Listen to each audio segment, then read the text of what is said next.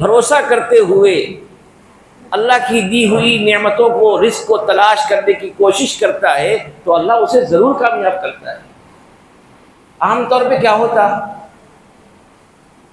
इंसान मुख्तलिफ बहाने खुद दिल पे बिठा लेता कि मुझसे ये काम नहीं हो सकेगा, मैं ये काम नहीं कर पाऊंगा, या करूंगा तो ऐसा से ऐसा हो जाएगा। यही वो चीज़ें हैं जो इंसान को मेहनत से, मुशक्क़त से कदम बढ़ाने से रोक देती है। इसीलिए कहा एक साहब ने कि कामयाबी तरक्की की राह में, कामयाबी और तरक्की की राह में मेहनत, मुशक्क़त, तकदीर पर नज़र रख कर के इंसान जब कदम बढ़ाता है तो कामयाब होता है। लेकिन वो इंसान कभी कामयाब नहीं होता जो मेहनत से जी चुराता है और वक्त से पहले अंजाम से डरता रहता है। एक जुमला आप लोगों ने सुना होगा, बहुत मशहूर जुमला है, डर के आगे जीत है। डर के आगे जीत है।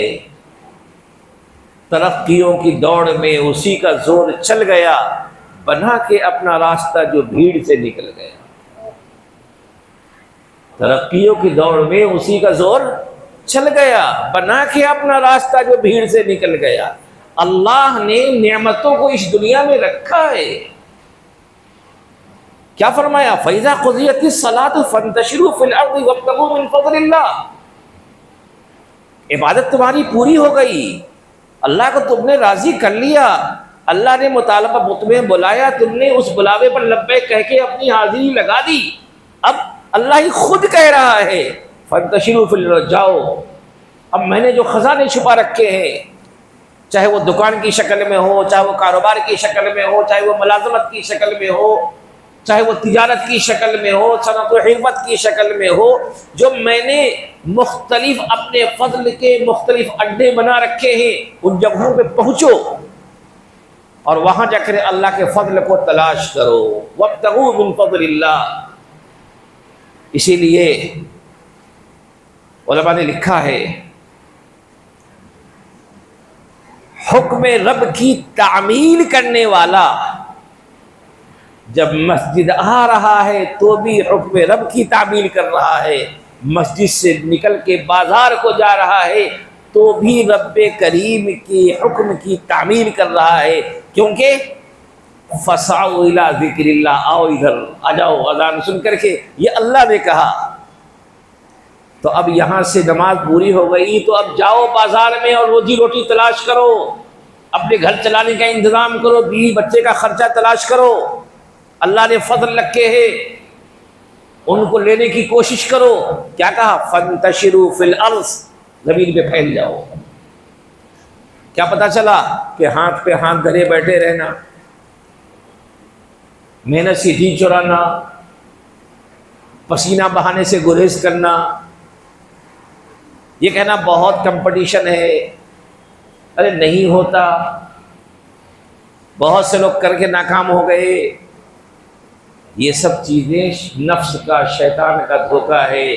आपका काम है तदबीर करना, जायज़ वसाइल इख्तियार करना। आप अपना काम कीजिए, रब करीम का इनाम रब करीम देगा। लेकिन आप अपना काम भी नहीं करेंगे तो क्या होगा? आप अपना काम भी नहीं करेंगे, हम अपना काम भी नहीं करेंगे तो क्या होगा? इसीलिए ये दुनिया दारुल अमल है, इंसान का इनाम उसकी मेहनत में छुपा हुआ है। जो मेहनत करते हैं वो पाते हैं। इसलिए हम सबको अपनी ज़ाती तौर पर तदबीर करने में कभी पीछे नहीं हटना चाहिए। हाँ, नबी अकरम सल्लल्लाहु अलैहि वसल्लम की एक बात ध्यान में रखिए, वला यहमिलन्नकुम इस्तिबक़ाउर रिज़्क़ि अन तहसुलूहु बिमासियतिल्लाह। क्या आप मेहनत कर रहे हैं और आपने ये जहन बना लिया है कि चूंकि इस्लाम में हाथ फैलाना अच्छी चीज़ नहीं है, इस्लाम कहता है कि भाई खुद को खुद कफील बनाओ, अपनी ज़रूरियात की तकमील के लिए खुद कोशिश करो, तो इसके लिए आप मैदान में निकल गए। लेकिन कामयाबी, नतीजा ज़रूरी नहीं है कि आपकी मर्ज़ी के मुताबिक मिल जाए, वहाँ मुक़द्दरात भी चलते हैं, मुक़द्दरात भी चलते हैं।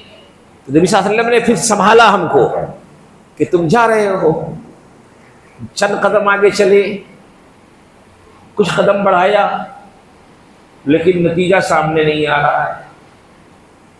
जॉब की सर्च में जाए, नतीजा सामने नहीं आ रहा है। कारोबार के लिए कोशिशें करे, नतीजा सामने नहीं आ रहा है। फरमाया वला यहमिलन्नकुम इस्तिबक़ाउर रिज़्क़ि अन तहसुलूहु बिमासियतिल्लाह। रिज़्क़ के आने में देरी तुम्हें इस बात पर आमादा न कर दे कि तुम अल्लाह की नाफरमानी के ज़रिए उसे हासिल करने लग जाओ। मिलेगा वही जो तुम्हारे मुक़द्दर का है। थोड़ा सब्र करोगे, उसूलों की पाबंदी करोगे तो वो चीज़ हलाल पाकीज़ा बन के मिलेगी। और जल्दबाजी करोगे, मिलियनर बहुत जल्दी बनने की कोशिश करोगे तो बहुत जल्दी करने वाले गधेड़े भी बहुत जल्दी गिर जाते हैं। बहुत जल्दी करने वाले, इसीलिए फरमाया अमली ज़िंदगी में सब्र की ज़रूरत है, तकदीर पर नज़र रखने की ज़रूरत है। सब्र के साथ, जायज़ उसूलों की पैरवी के साथ, तकदीर पर नज़र रखते हुए जो मुसलसल जुहदे मुसलसल और जुहदे पहम करता रहता है, अपनी मेहनत करता रहता है, अपनी तदबीर करता रहता है, तो अल्लाह उसको कामयाब करके रहते हैं। तो क्या फरमाया कि मिलने में देरी हो रही हो तो कहीं ऐसा न हो कि ये चीज़ तुम्हें आमादा कर दे कि चलो ऐसा नहीं मिल रहा है तो ज़रा बाईपास मार दें। ये ऐसा करने की इजाज़त नहीं है, क्योंकि मुक़द्दर का ही मिलेगा। इस सिलसिले में एक वाक़या किताबों में लिखा हुआ है, हज़रत अली रज़ी अल्लाह तआला अन्हु का वाक़या है कि वो कूफे की एक मस्जिद में नमाज़ पढ़ने के लिए गए। एक बदवी इंसान वहीं करीब में था, वहाँ उन्होंने अपने ऊँट को छोड़ा तो उसे कहा कि मेरे ऊँट को ज़रा देखते रहो, देखभाल करते रहो, मैं जब तक मस्जिद से आ जाता हूँ। खैर गए, नमाज़ पढ़ लिया, जो भी इबादत करनी थी, वापस आ रहे तो दिल में ख्याल आ रहा है कि भाई वो इंसान चूँकि काम आया है तो मैं उसको 1-2 दिरहम दे दूँगा।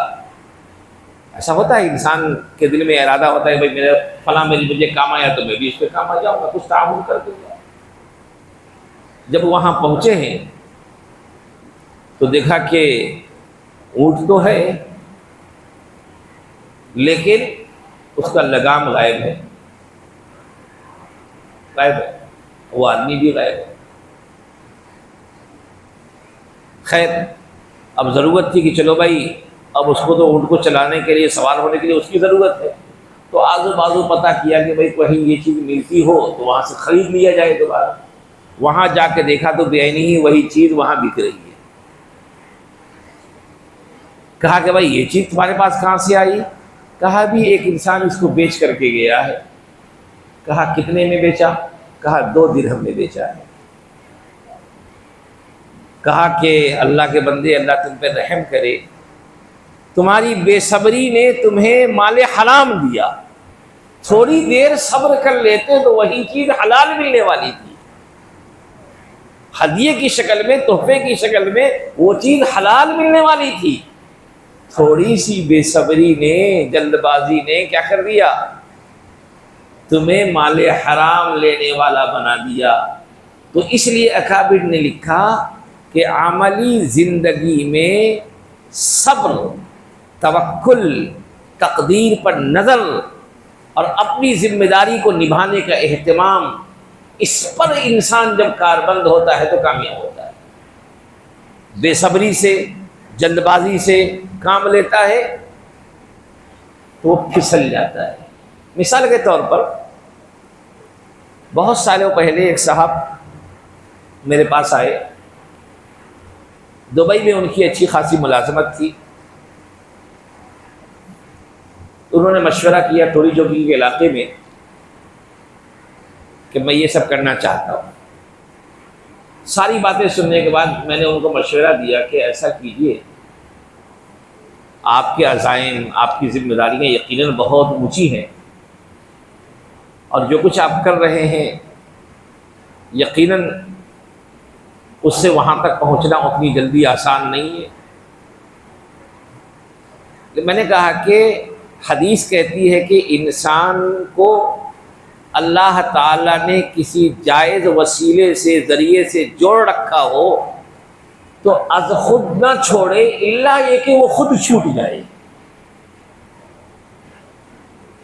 मैंने वो हदीस उनको सुनाई कि भाई अल्लाह ने आपको एक रोज़ी रोटी से जोड़ रखा है, उसे खुद मत छोड़िए जब तक कि वो खुद ना छूट जाए। उसे पकड़े रहिए, उससे लगे रहिए।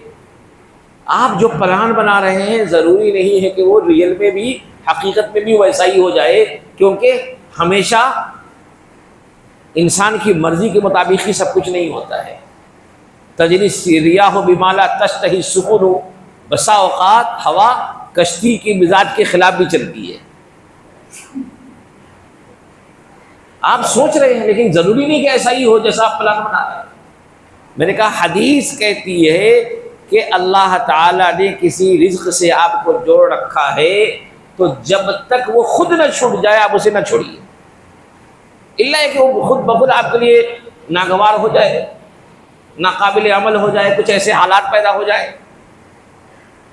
खैर उनको वो बात शायद समझ में नहीं आई। उन्होंने अपने ख्वाब और अज़ाइम के तहत रिज़ाइन कर दिया और रिज़ाइन करके आए तकरीबन 3 साल के बाद इत्तेफाक से फिर दोबारा आए हो। मुफ्ती साहब मैं बहुत परेशान हूँ, मैं इस शहर में अपने दोस्तों का इनका उनका 5 या 6 करोड़ के बारे में बोले तो मैं मकरूज हो चुका हूँ। अब इस वक्त मुझे उस कर्ज से निकलने के लिए कुछ तो करना पड़ेगा, कुछ तो करना पड़ेगा। तो मैंने उनको पुरानी बातें याद दिलाई। तो मैंने कहा कि जिस वक्त आप एक जॉब कर रहे थे, यकीनन आप उस जॉब से बंगला नहीं ख़रीद सकते थे, लेकिन थोड़ी मेहनत करके एक घर तो ख़रीद ही सकते थे और अपने घर को आप मज़े से चला रहे थे। किसी के कर्ज के बोझ में डूबे बगैर आप ज़िंदगी गुजार रहे थे, रात में सुकून की नींद सो रहे थे। लेकिन आपका शौक़ था कि नहीं, फलां कॉलोनी में मुझे बंगला बनाना है। अब बताइए कि वो बंगला बन रहा है या आपका घर बिकने वाला है? बंगला भी नहीं बना, घर बिकने पर आप तैयार, बेचने पर तैयार हैं। उन्होंने कहा कि मुझसे मसला जो पूछना चाह रहे थे, बहुत से लोग हम लोगों के पास आते हैं, अब एक प्रेशर डाल करके किसी चीज़ को जायज़ कहलवाने की कोशिश करते हैं, हालात का प्रेशर, मसाइल का प्रेशर। लेकिन जाहिर सी बात है कि किसी चीज़ को जायज़ नाजायज़ कहना ये किसी इंसान का इख्तियार नहीं है। बहैसियत मुसलमान हम सब पाबंद है कुरान और सुन्नत के, वही बोलना है, वही लिखना है, वही सुनना है, वही मानना है जो किताबों में लिखा हुआ है। उससे हटने की इजाज़त तो किसी को नहीं है, और कोई हटेगा तो कितना भी बड़ा क्यों ना हो वो काबिल कबूल नहीं होगा। उन्होंने कहा कि भाई इस वक्त फला किस्म की गोल्ड में ट्रेडिंग करना चाहता हूँ, गोल्ड में ट्रेडिंग करना चाहता हूँ, कमोडिटी ट्रेडिंग करना चाहता हूँ। मैंने कहा कि ये मशवरा आपको किसने दिया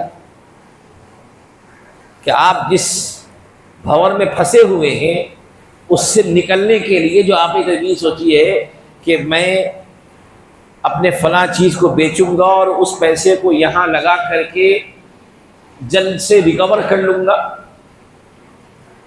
तो नहीं मौलाना, मैं जानता हूँ कि इसमें जितना प्रॉफिट है और जितनी जल्द प्रॉफिट है वो किसी और चीज़ में नहीं है। अगर मैं ये घर बेच करके या फला चीज़ बेच करके फला कारोबार शुरू करूँगा तो होगा, लेकिन उसमें बहुत लंबा टाइम लगेगा, इतनी जल्दी हमारी रिकवरी नहीं होगी। मैंने कहा उनसे कि मेरे भाई, आप अपनी मुसीबत को बढ़ाने वाला काम न कीजिए। अल्लाह ने हराम में बरकत नहीं रखी है और हराम में पड़ के आप अपने मसाइल को हल नहीं कर सकते हैं। आप जिस रास्ते से निकलना चाहते हैं, मुझे लगता है कि आप उसमें जाएंगे तो मज़ीद और दलदल में फंस जाएंगे, क्योंकि जहाँ जितनी तेज़ जल्द आमदनी है वहीं उतनी जल्द खसारा भी है। बहुत तेज़ी से जो चीज़ ऊपर जाती है उसी तेज़ी के साथ वो नीचे आना भी जानती है। फिर भी मैं कहूँगा कि कोई चीज़ तेज़ी से मालदार बनाए या कुछ भी हो, वो एक तरफ मेयार हमारे लिए जायज़ और नाजायज़ शरीयत है। शरीयत जिस चीज़ की इजाज़त नहीं देती उस रास्ते के ज़रिए आप अपने मसाइल को हल करने की कोशिश करेंगे, मेरा दिल कहता है कि आप मज़ीद उलझ जाएंगे। क्यों? ये ट्रेडिंग, जो कमोडिटी ट्रेडिंग की जो शक्लें हैं, कभी मौका होगा तो बात करेंगे उस मौजू पे। मुनव्वजा शक्लों में जायज़ नहीं है। अलबत्ता शेयर्स की ट्रेडिंग की मखसूस शक्लें, मखसूस दायरे में, मखसूस तरीके पे जायज़ है।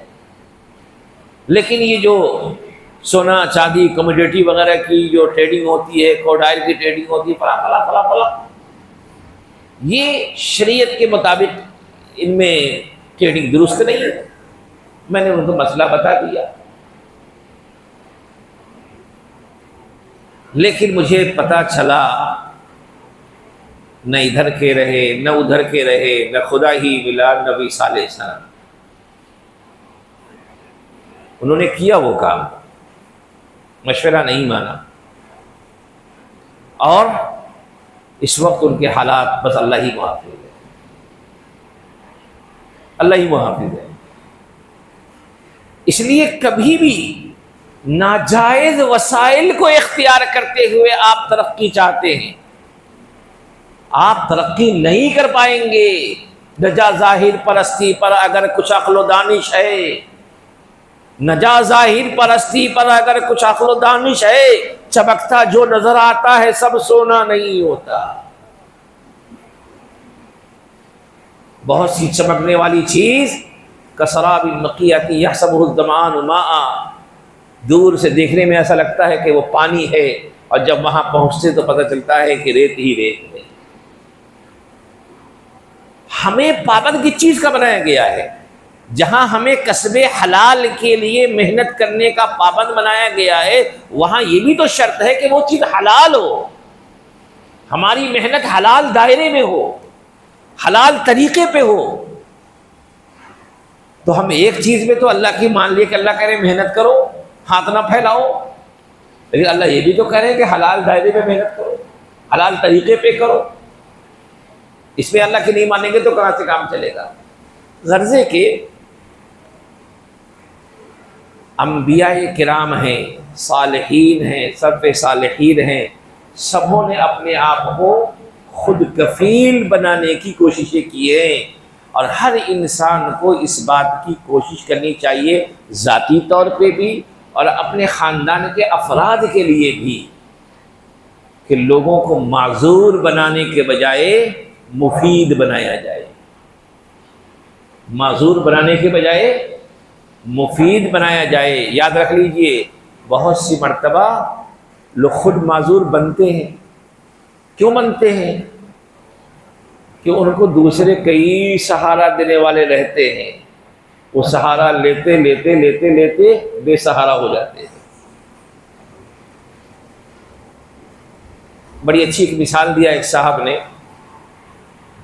कि एक सौतेली माँ थी, सौतेली माँ, वो अपने बच्चे को हमेशा गोद में उठाए रहती, हमेशा गोद में उठाए रहती। लोगों में चर्चा शुरू हो गया, अरे कितनी अच्छी माँ है, सौतेली माँ होकर के भी हमेशा इस बच्चे को गोद में उठाए रहती है। 1 साल हो गए, 2 साल हो गए, 3 साल हो गए, 4 साल हो गए, क्या माँ की ममता है, देखो क्या प्यार दे रही है ये। चंद सालों के बाद उस खातून ने राज को फाश किया कि मैं इसके लिए वाकई सौतेली माँ हूँ, और इसकी फला से मुझे दुश्मनी थी, मैंने इस बच्चे से वो दुश्मनी निकाली है। वो ये, मैं इसको गोद में उठाए उठाए उठाए उठाए इतना उठा के रखी कि ये बच्चा चलने की मेहनत कभी किया ही नहीं, चलने से माजूर हो गया। भाई बच्चा जब चलना शुरू करता है, गिरता है, चोट खाता है, संभलता है, फिर गिरता है, फिर संभलता है, मेहनत करते करते, कोशिश करते करते, लड़खड़ाते लड़खड़ाते लड़खड़ाते वो चलने वाला बन जाता है। लेकिन जिसने कभी चलने के लिए हाथ पांव मारा ही नहीं, सपोर्ट मिलता रहा उसको, उसके पांव ने कभी बोझ उठाने की मशक्कत बर्दाश्त ही नहीं की, तो वो तो माजूरी होगा। तो अपने आप को भी माजूर नहीं बनाना है। जो मुमकिन हद तक हम अपने इंसान के बस में तदबीर हो, इल्म के ज़रिए, मेहनत के ज़रिए, कोशिश के ज़रिए, कोर्सेज के ज़रिए, वो अपने तौर पे भी करना चाहिए, अपने बच्चों को भी कराना चाहिए। और साथ साथ अगर हमारे मुआशरे में ऐसे अफराद हैं, ख़ानदान में ऐसे अफराद हैं, तो हर मोड़ पे आप उनके लिए खड़े रहने के बजाय कभी उनको खड़ा करने की भी कोशिश कीजिए, कभी उनको खड़ा करने की भी कोशिश कीजिए। वरना हर 2 मुख में आपने 2 लुक़मा दे दिया, पेट भर गया, जाके बच्चा सो रहा है। फला मौके पे आपने सब्र कर दिया, वो मज़े की ज़िंदगी गुजार रहा है। ये वही सौतेली माँ का किरदार है जिसने बच्चे को चलने से महरूम कर दिया।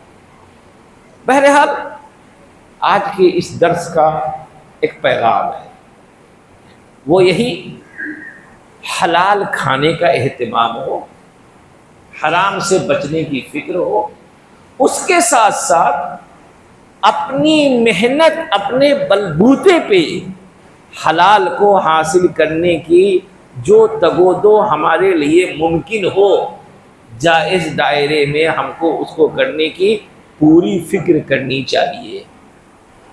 उससे ज़रा भी जी चुराना नहीं चाहिए, क्योंकि ऐसे जी चुराने वाले इस्लाम की नज़र में इंतहाई नापसंदीदा लोग हैं।